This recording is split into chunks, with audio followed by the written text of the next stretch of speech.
Hey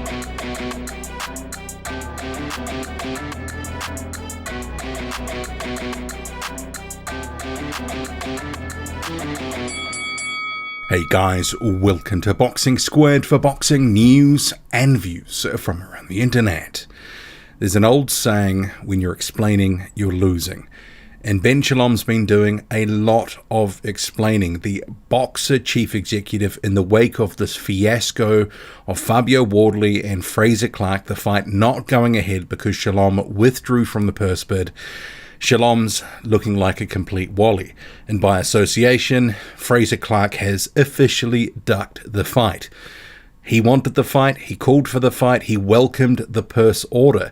And in fact, when there was some controversy about Ben Shalom announcing a June 10 fight for Frazer Clarke after the British Boxing Board of Control fight, Clarke went online and said, forget June 10th, not a problem. I was only keeping busy because I love fighting, no warm-up needed, get the purse bids out of the way, time and date, I'll be there. So Shalom has made Frazer Clarke a liar. And it looks like, for whatever reason, and we'll talk about this a little bit later on, Ben Shalom doesn't want the fight, at least not now. There's a situation here that he's not giving off a vibe of confidence with Frazer Clarke in that fight because of the way he's been moving. Right from the outset, when the British Boxing Board of Control announced the fight, Shalom was quoted as saying, oh, this wasn't something that we expected. And he was lukewarm on it right from the start, despite Clarke saying, yep, let's get it. I want this fight that I've got on June 10th. Don't worry about it. We can fight in September. And there were a number of people saying the fight wouldn't go ahead, that it didn't look like Shalom wanted it. And now that he's pulled out of the purse bids and made some pretty weak comments overall, he looks like a rookie promoter. And I guess because he is, to a large extent, a rookie promoter. He's still making mistakes. And he's claimed that some of the criticism, following this news, is people within the boxing industry who've got an axe to grind against him. But I think the reality is, it's not that. At least from the fans' point of view, he's just a guy that's taken his fighter at the moment the purse bids, or just before, were to occur, out of that situation, out of a fight that his fighter said he wanted. And I guess the question now everyone is asking, well, what's the real reason? Does he not really believe in Frazer Clarke? Is it a case that he's got no value out of Clarke so far? And I think that's probably part of it. Remember, Ben Shalom has been spending up large to build a stable at Sky. And what's he really got so far? Frazer Clarke hasn't necessarily panned out so far, hasn't built the following that maybe Shalom and others thought that he would. He's just put in so-so workmanlike performances. They've spent a lot of money to bring Lawrence Okoli, Joshua Boazzi over, and it's just, their first fights, just so-so. I mean, who really is the face of boxing at Sky? It's a question. He sent Joseph Parker, after paying him a bundle of money for a contract with Sky and Boxer, over to BT for Joseph Parker to be knocked out by Joe Joyce. Babbage and that whole promotion that ended up going over to Poland, which Ben Shalom and Sky had a stake in. Babbage got knocked out in the first round. There's not a lot of wins recently for Ben Shalom. And now you've got this fiasco with which Eddie Hearn, the rival promoter who has been promoting Fabio Wardley, has described as a shambles. And I know everyone's quick to jump on Hearn, and sometimes justifiably so. The guy can't lie straight in bed. But on this situation, his criticism is justified. Shalom looks like a complete wally pulling Clarke out at the last minute before the purse bids. It doesn't look like he wants the fight. He says he needs a 10-rounder. Why the purse bids were called, I don't know. The outrage, for me, is fabricated from certain people in boxing. Frazer can fight Wardley this year on our terms. He makes it sound like, actually, that Clarke is the one with the belt. He is not. Fabio Wardley is the one with the British heavyweight title. He was, this fight was called by the British Boxing Board of Control.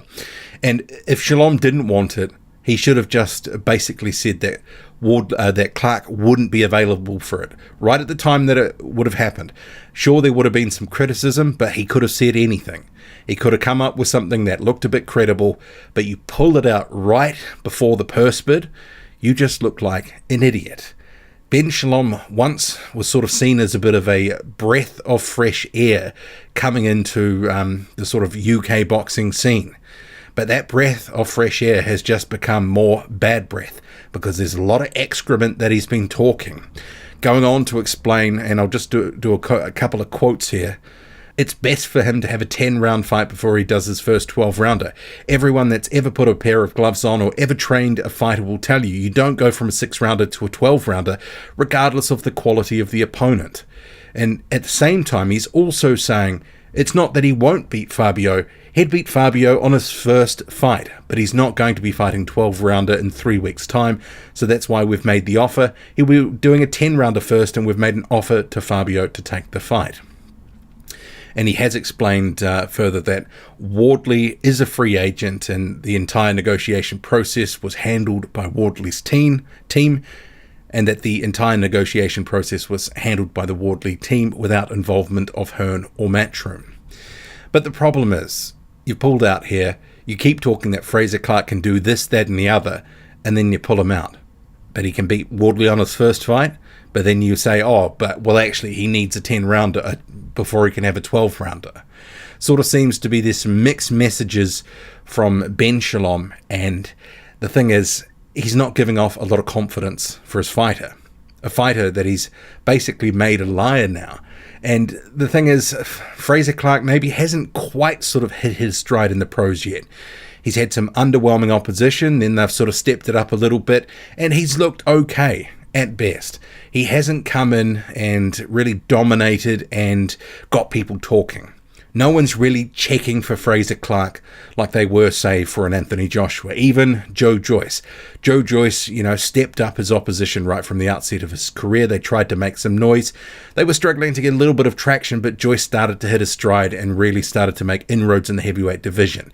Too early to say if Frazer Clarke will do the same, but so far with, coming into this with the amateur experience, the bronze medal from the Olympics, he hasn't looked like a fighter that's going to be troubling people at the top level. In fact, Fabio Wardley and Frazer Clarke, based on what we've seen recently, the form of the fighters, Wardley looks like the guy who should beat Clarke, who we don't really know how he will track as a pro. Certainly he's not looking like champion material at this point, but you can never say never. But Clarke gets some of the stink from this whole situation from Ben Shalom. And in what Shalom says, yeah, there is some point in what he's saying, but no one was talking about having a fight in 3 weeks. And the thing is, you were willing to go to purse bids, and then you pull out at the last moment. What had happened? Could they have not negotiated for a fight in 6 months' time, have that 10-rounder? Well, this is the thing. We don't know what's really gone on behind the scenes, except to say Ben Shalom pulled out, and then it's been exposed by Eddie Hearn, who, from what Shalom says, wasn't involved in the negotiation process. I mean, it's all well and good talking up Clarke that he'd beat Wardley in his first fight, but then you're moving like you're not really comfortable taking that fight. And I had a look online, and Frazer Clarke, he really has been quiet since this all broke. Hasn't said anything from what I can see. And I imagine he's very disappointed. But Shalom, after some of the missteps recently with the Joseph Parker, all the money spent there, no return, bringing guys on decent contracts. I mean, there is no one popping off at the moment looking like a superstar or the face of Sky, at least not yet. They're going to have to sort of build that stable out. Some of their prospects need, some seasoning before they're really going to be in a position to take over. I think there was some optimism that Clarke could be a guy, be one of their main guys in their stable, at least for the next couple of years. Still a question mark whether he can actually really fulfill that role. So Ben Shalom's been spending Sky's money. No problem, but what return are they getting? He's probably been told, look, we can't afford, Frazer Clarke being in a fight with Fabio Wardley on another platform, because they've got nothing out of Clarke so far except they've paid him a decent chunk of money, which is why they secured him on Sky. And maybe some of his paymasters, Shalom's paymasters at Sky, said, no, we do not want to risk this. But trying to say that the fight will be on their terms later this year, I highly doubt it. We will see. But Shalom's looking like a bit of a clown, And I guess, all promoters do things that suit themselves and their business model, all that sort of stuff. And Shalom's been in a bind here, and ultimately he's looking like a wally and made his fighter look like a wally. So I'm sure that Clarke has some resentment for the whole situation. But what can he do?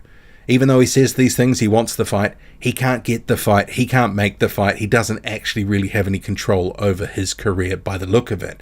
And most fighters, the same goes for them too.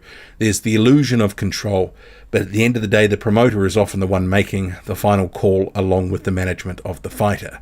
What do you make of this whole situation? Shalom, does he come off look like a bit of a wally? I think so. Or does he actually have something here? But why not try to actually head this off at the start instead of leaving it to the last moment and eventually looking like an idiot? Drop a comment loud and often. Hit like, hit subscribe, follow me on Twitter. Boxing_squared. I'm out.